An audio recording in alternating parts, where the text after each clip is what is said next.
My name is Emerson and I'm the chef and owner here at Hearth Kota Kinabalu, Sabah, and I'm also an alumni of Cordon Bleu, Malaysia. At the beginning, we were just solely using firewood as the main source of cooking. As far as I'm aware of, we were the only one in KK doing so at that time. Thankfully, my parents were very supportive of my dream, and I think they started to realize my ambitions after they saw me continuously cooking in the kitchen as I was growing up. They pretty much gave me their full support to go and study in Cordon Bleu, Malaysia. So I chose Cordon Bleu because I knew it was a place where I could experience different cuisines, techniques, and also learn from some of the best and experienced chefs in the world.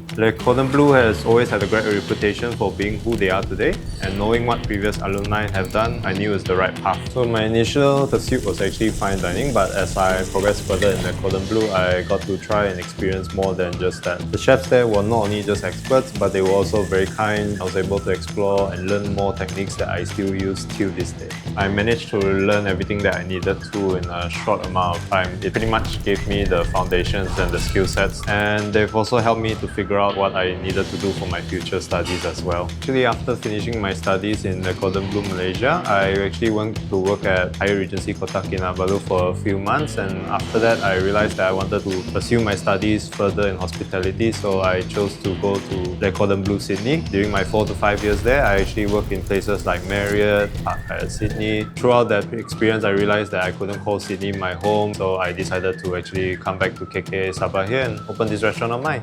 It really amazed me of how good food can be when cooked over a natural fire. It's like nothing you've ever tasted before. With Cordon Bleu's alumni network, it also gives me the opportunity to work and learn with other alumni as well. I know that I would be able to improve not just my own skills, but also the skills of other alumni as well. So after years of working with open fire cooking, I realized there was more to it than just grilling meats and vegetables over fire. Like what cuts of meat actually works well with the fire. So eventually we decided to use a locally sourced beef that we get here from Teoh, Sabah, and that has been a crowd favorite since day one. So 2 years in since opening Hearth, we're actually slowly transitioning into becoming a fully fledged steakhouse, and we also like to innovate how food can be tasted, and we're actually in the process of introducing our own smoked products here in Sabah and hopefully beyond Sabah as well. I believe that flavors shouldn't be kept to yourself and it should always be shared, and if Cordon Bleu didn't share theirs with mine, I probably wouldn't be here sitting sharing my journey and my food with everyone else today.